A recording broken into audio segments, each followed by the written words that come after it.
أعوذ بالله من الشيطان الرجيم. بسم الله الرحمن الرحيم. الحمد لله رب العالمين والصلاة والسلام على أشرف الأنبياء والمرسلين وعلى آله وصحبه ومن تبعهم بإحسان إلى يوم الدين.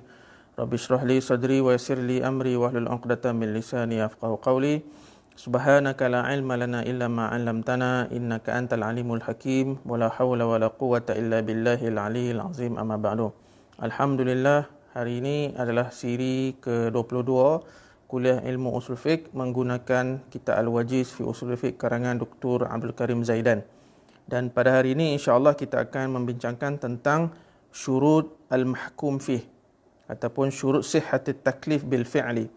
Pada kuliah yang lepas kita telah pun menyentuh berkenaan dengan definisi al-mahkum fih itu. Jadi apakah yang dimaksudkan dengan al-mahkum fih? Al-mahkum fih ini ialah fi'lul mukallaf. Ia ada kaitan dengan ta'rif hukum khitabullah ta'ala al-muta'alliq bi af'alil mukallafin ala sabilil iqtida' aw at-takhir aw al-wad'i, iaitu yang dikatakan khitab Allah itu, hukum itu adalah khitab Allah, yakni nas-nas al-Quran ataupun hadis yang berkaitan dengan perbuatan mukallaf. Jadi perbuatan mukallaf ini sama ada ia berbentuk tuntutan ataupun berbentuk pilihan dan juga wad'i, iaitu sebab, syarat, sah, al-mani' dan juga al-butlan. Okey, jadi al-mahkum fih ini dapat kita fahami bahawa ia bermaksud perbuatan mukallaf. Dan pada hari ini kita menyentuh berkenaan dengan syurut al-mahkum fih. Okey, yushtaratu fil fi'li hatta yasihha at-taklifu bihi jumlatu syurut. Hiya, disyaratkan pada perbuatan mukallaf ataupun perbuatan manusia yang mukallaf ini, supaya sah pentaklifan tersebut telah disyaratkan beberapa syarat. Antaranya yang pertama, ayyakuna ma'luman lil mukallaf ilman tamman. Hendaklah perbuatan itu diketahui oleh si mukallaf tersebut dengan ilmu yang sempurna. Maksudnya dia betul-betul tahulah. Kenapa perlu tahu? Hatta yatasawwar qasdahu ilaihi wa qiyamahu bihi, supaya dia dapat gambaran, dapat satu tasawur, dapat satu kefahaman tentang maksud pentaklifan tersebut dan macam mana dia nak melaksanakan pentaklifan ataupun ibadat tersebut, seperti mana yang dituntut oleh syarak kepada mukallaf tersebut untuk melaksanakannya. Maka di sini apabila disyaratkan mukallaf itu kena tahu perbuatan yang ditaklifkan itu, maka tidak sah pentaklifan dengan perkara yang majhul, perkara yang tidak diketahui. Contohnya dalam Quran ataupun dalam hadis, tiba-tiba datang ayat Quran suruh kita buat sesuatu tetapi tidak ada penjelasan. Okey, dia tidak akan berlaku dalam Quran sebegitu. Walaupun terdapat dalam Al-Quran beberapa ayat yang mujmal. Ayat mujmal ni maksudnya yang kurang difahami, tetapi ketidakfahaman itu sebenarnya telah pun dijelaskan dalam hadis Rasulullah SAW. Jadi tidak timbul isu dalam Quran ini ada pentaklifan dengan perkara yang majhul. Okey. Jadi pentaklifan yang ada dalam Al-Quran secara mujmal, iaitu yang secara tidak difahami secara detail, seperti pentaklifan solat. Allah Subhanahu Wa Taala sebut wa aqimus solah sahaja. Pentaklifan zakat, wa atuz zakah, tunaikan sembahyang dan lakukan sembahyang dan tunaikan zakat. Begitu saja. Dari segi kaifiat, dari segi rukun, syarat tidak diterangkan dalam Al-Quranul Karim.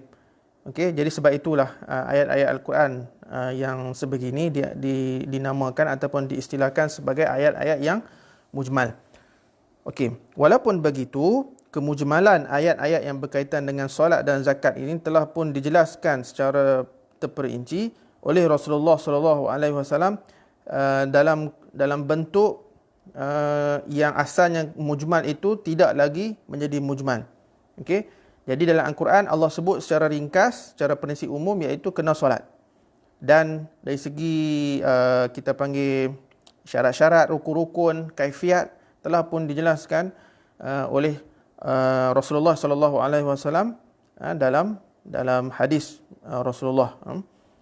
Jadi apabila Allah Subhanahu Wa Taala berfirman, wa anzalna ilaika dzikra litubayyana lin-nas ma nuzila ilaihim, dan kami turunkan kepadamu wahai Muhammad az-zikr, yakni Al-Quran, untuk kamu menerangkan kepada manusia apa yang telah diturunkan kepada kamu. Sebab itu kita belum masuk bab Al-Quran lagi, tetapi nanti kita sebut secara di sini secara umum terlebih dahulu, iaitu dalam Al-Quran kita kena faham ada beberapa kita panggil konsep bagaimana Allah Subhanahu Wa Taala menjelaskan tentang hukum yang ada dalam Al-Quranul Karim. Okey, antaranya ialah dalam Al-Quran Allah hanya menyebut prinsip-prinsip umum sahaja. Okey, kemudian level kedua Allah perincikan sedikit, dan level ketiga Allah lebih perincikan berbanding yang kedua itu. Jadi ini ada 3 prinsip yang ada dalam Al-Quran yang berkaitan dengan penjelasan hukum. Yang tu tak apa, nanti kita akan sampai kepada babnya, nanti kita akan detailkan. Okey, jadi berbalik kepada syarat yang pertama ini, an yakuna ma'luman lil mukallaf, perbuatan itu mesti diketahui oleh si mukallaf. Jadi kalau ada satu arahan yang dalam Al-Quranul Karim yang berbentuk mujmal ni seperti mana yang kita sebutkan tadi itu, dia prinsip umum, dia tak apa jelas, dia tak apa detail lagi, tetapi sebenarnya kemujmalan ayat Quran ini telah pun dijelaskan oleh hadis-hadis Rasulullah sallallahu alaihi wasallam. Okey, wal murad bil ilmi huna ilmul mukallaf fi'lan atau imkan ilmihi, iaitu yang dimaksudkan dengan mukallaf tu dia kena tahu tentang perbuatan yang bakal dia buat itu, kan? Yang maksudnya ialah si mukallaf itu memang betul-betul tahu dan betul-betul faham, dan dia dalam kemampuan untuk dia mengetahui perkara tersebut. Sama ada ayyakuna qadira bi nafsihi, sama ada dia mampu tahu itu, mampu faham itu dengan diri dia sendiri, ataupun bil wasitah, kan, ataupun dengan perantaraan, melalui orang, melalui guru dan sebagainya. Okey, ala ma'rifati ma kullifa bihi, kan, contohnya dia bertanya, ini kalau melalui perantaraan. Kalau sebenarnya kalau dia tahu dengan sendiri pun berdasarkan pembelajaran dia. Okey, jadi maksudnya kena belajarlah dan kena berusaha, apatah lagi kita berada dalam satu keadaan ataupun dalam negara yang mengamalkan Islam, ataupun yang Islam ini tersebar dalam negara kita, kan. Okey, bukti menunjukkan bahawa dia mampu untuk mengetahui dengan diri dia sendiri ataupun melalui pembelajaran, bertanyakan dengan guru dan sebagainya itu, wujuduhu fi daril Islam, kewujudannya dalam negara Islam. Kenapa? Kerana Darul Islam ini, negara-negara Islam ini adalah negara yang insya-Allah ilmu berkaitan dengan hukum hakam syariat ini tersebar luas, kan, sama ada di sekolah-sekolah, melalui kuliah-kuliah dan sebagainya, kan. Jadi pengetahuan dan pembelajaran dan pengajaran tentang hukum hakam syarak ini dalam negara Islam dia tersebar luas dan tidak ada halangan dan sebagainya, kan. Okey, jadi berbeza kalau seseorang itu berada di negara yang bukan Islam. Tetapi kita tengok juga negara yang bukan Islam ni negara yang macam mana. Kalau setakat di UK, di Australia, di Amerika, insya-Allah umat Islam dah dah ada di sana sini. Okey. Jadi tidak ada alasan untuk kita mengatakan bahawa aku duduk di UK, jadi aku tak perlu mengamalkan syariat Islam ni sebab aku tidak tahu tentang hukum hakam syarak. Maka hujah tu tak boleh dipakailah. Kecuali lah kalau kita duduk di Amazon, dalam hutan belantara, ulama tak ada, pendakwah pun tak ada, itu lain ceritalah. Okey. Sebab itu mereka yang berada dalam negara yang bukan Islam yang terputus hubungan dengan hukum hakam syarak, maka mereka ini diuzurkan, dimakzurkan. Okey. Jadi apabila seseorang yang memeluk agama Islam di negara-negara sebegini yang keputusan ataupun yang tidak dapat akses kepada hukum hakam syarak, nak tanya orang pun tak ada, ulama pun tak ada di tempat itu, mereka ini dimaafkan dari segi pentaklifan syarak. Okey. Jadi kalaulah contoh seseorang ini dia duduk di tempat yang terpencil, yang susah hukum hakam syarak nak sampai. Okey. Jadi kebetulan dia ni adalah pernah keluar sekejap, pergi ke bandar besar, mungkin duduk di situ seketika dan dapat belajarlah sedikit asas-asas fardu ain tentang solat dan sebagainya, tetapi tak habis. Maka orang sebegini bila dia balik ke kampung, ke tempat yang terpencil dia itu, dia wajib melaksanakan setakat yang dia mampu, setakat yang dia belajar. Contohlah dia sempat semayang, belajar semayang 3 waktu sahaja. Kan? 2 waktu tu dia tak sempat, dia dah kena balik tempat dia kan. Jadi dia tetap kena laksanakan 3 waktu semayang yang dia sempat belajar tersebut. Yang lagi 2 itu dimaafkan sebab apa? Sebab dia tidak dapat mendalami tentang hukum hakam syarak yang sepenuhnya. Tetapi kalau hujah tersebut kita nak gunakan di Malaysia, hujah itu tak boleh pakai lah. Kan? Sebab Malaysia ni insya-Allah negara Islam, walaupun mungkin kita kata tak laksanakan hukum hakam syarak yang sepenuhnya lah. Okey. Namun negara Malaysia adalah negara Islam yang kita boleh akses mudah kan, hukum hakam syarak. Kemudian nak tanya alim ulama, ustaz-ustaz, merata ceruk ada kan, dalam program dalam TV, radio dan sebagainya, macam-macam. Jadi tidak ada hujah lah kepada kita untuk mengatakan bahawa kita tidak boleh akses kepada hukum hakam syarak. Okey. Okey, itu syarat yang pertama. Syarat yang pertama berbalik kepada perbuatan mukallaf ini, iaitu perbuatan itu hendaklah diketahui dan difahami oleh si mukallaf bagaimana dia nak melaksanakan perbuatan tersebut. Syarat yang kedua, ayyakunal fi'lul mukallafu bihi maqduran. Hendaklah perbuatan yang ditaklifkan itu mampu dilaksanakan. Kan? Ai minal af'ali allati yumkinu lil mukallafi fi'luha aw tarkuha. Kan? Jadi dia dalam kemampuan si mukallaf itu untuk melaksanakannya ataupun untuk meninggalkannya. Jadi maksudnya macam ni. Dalam syariat Islam ni ataupun dalam Quran, dalam hadis Rasulullah SAW, tidak ada satu ibadat, satu pentaklifan syarak yang manusia ni tak mampu buat. Okey. Dan perkara-perkara mustahil dari segi logik akal, dari segi kemampuan dalam batas, lingkungan batas kemampuan manusia untuk buat, perkara-perkara mustahil takkan ada dalam Quran, dalam hadis Rasulullah SAW. Semuanya dalam kemampuan. Semayang, kita boleh semayang, tapi kalau sakit, okay, diminta ataupun diwajibkan kepada kita untuk tetap melaksanakan ibadat tersebut sekadar yang kita mampu. Okey. Tak dapat berdiri, duduk. Tak dapat duduk, boleh berbaring dan sebagainya. Okay. Sebab itu dalam syariat Islam ini tidak ada perkara-perkara yang di luar kemampuan manusia untuk melaksanakannya. Sebab apa? Sebab antara syarat al-mahkum fih ialah an yakuna al-fi'lul mukallafu bihi maqduran, iaitu perbuatan yang hendak ditaklifkan itu dalam batasan kemampuan manusia untuk dilaksanakan. Okey. Li'anna al-maqsud min at-taklif al-imtisal. Kerana yang dimaksudkan dengan pentaklifan sesuatu ibadat itu ialah kemampuan al-imtisal, kemampuan untuk kita buat. Apabila perbuatan itu terkeluar daripada batasan kemampuan manusia untuk buat, maka tidak lam yutasawwar al-imtisal, tidak akan tergambar bagaimana orang tu nak buat. Contoh, tiba-tiba kita jumpa dalam Quran, tiap-tiap pagi kena terbang daripada tingkat 10 turun ke bawah. Tak ada pentaklifan sebegitu. Sebab apa? Sebab terbang ini adalah di luar kemampuan manusia. Sebab ikut sunnatullah, manusia ni tak boleh terbang. Kan?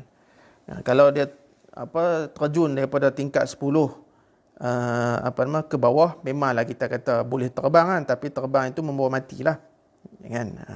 Jadi benda itu perkara mustahil, dan tidak ada perkara mustahil yang ada dalam syariat kita.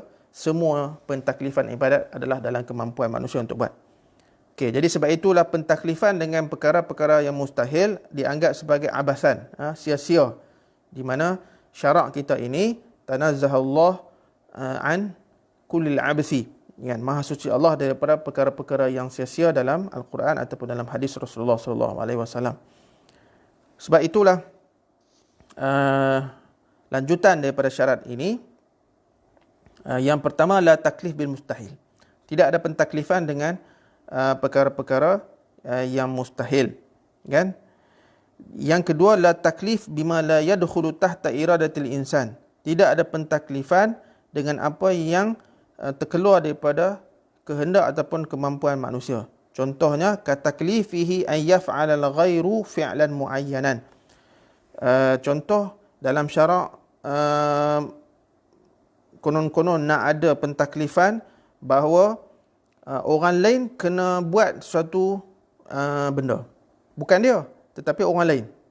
Kan? Jadi macam mana kita nak kontrol perbuatan orang? Sebab kita tidak ada kuasa untuk kontrol perbuatan orang lain. Kita hanya ada kontrol. Kita hanya boleh mengawal selia perbuatan kita sendiri. Itu dalam lingkungan kemampuan kita. Tapi kalau kita ditaklifkan dengan apa yang orang lain kena buat, okey, maka itu yang dianggap sebagai terkeluar daripada kemampuan mukallaf untuk mengawal dan kontrol. Sebab itu perkara-perkara sebegini memang tidak ada dalam syariat Islam kita. Okey, kemudian isu pentaklifan dengan perkara-perkara dalaman yang ada dalam hati kita ni. Okey. Okey. Berkaitan dengan perkara-perkara dalaman ini kita kena tengok, kan? Kalau lintasan hati, okey, kalau lintasan hati itu kadang-kadang juga kita tak boleh kontrol. Okey. Tetapi ada juga benda yang dalaman hati ni kita diminta untuk, walaupun tak boleh kontrol sepenuhnya, tetapi kita diminta sedaya upaya untuk melaksanakan perkara tersebut dengan kadar kemampuan kita. Contohnya dalam bab poligami, kan? Bab poligami ni kita diminta untuk berlaku adil. Dari segi zahirnya, insya-Allah kemungkinan besar dari segi zahir kemungkinan kita boleh buat. Contoh, kalau dekat isteri pertama kita boleh bagi 1,000, dekat isteri kedua pun boleh bagi 1,000, kan? Kalau kita beli pakaian dekat isteri pertama, isteri kedua pun kita boleh beli pakaian. Dari segi zahir tu nampak macam okey lah. Tetapi dalaman ni, dalam hati kita ni kadang-kadang ada sedikit melebihkan kasih sayang kepada isteri pertama ataupun isteri kedua, itu normal, kan? Cuma kita kena kontrol, kita kena cuba sedaya upaya untuk dari segi luaran, dari segi fizikal, dari segi zahir tu kita cuba untuk bagi sama adil lah, ya. Baik.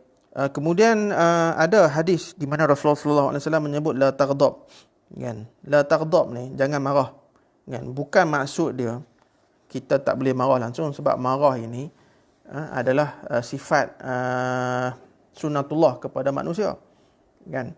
Tetapi larangan yang ada dalam hadis ini ialah larangan daripada berterusan marah sampai hilang akal.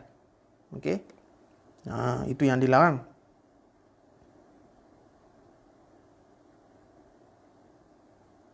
Okey. Jadi secara ringkasnya untuk kita faham tentang syarat-syarat al-mahkum fi ni dia ada dua je. Kan, yang pertama ayakuna ma'luman lil mukallaf. Perbuatan itu perlu diketahui dan perlu difahami oleh mukallaf. Dan yang kedua, perbuatan itu dalam lingkungan batasan manusia ataupun kemampuan manusia untuk buat. Itu je. Okey. Jadi secara ringkasnya dalam syariat tidak ada perkara yang kita tak faham, yang kita tak tahu, kan? Mungkin pada zahirnya kita saja kata kita tak faham, tak tahu, tapi benda tu telah pun dijelaskan oleh para ulama kita, ya, setelah mereka mengkaji dan meneliti, menyelidiki ayat-ayat Al-Quran dan juga hadis-hadis Rasulullah, kan? Kita pada permulaannya memang kita tak faham, kita tak tahu, tapi selepas itu insya-Allah kita dah tahu. Sebab apa? Sebab benda ni telah pun dijelaskan oleh para ulama kita. Okay. Yang kedua, perbuatan itu mesti dalam kemampuan manusia untuk buat.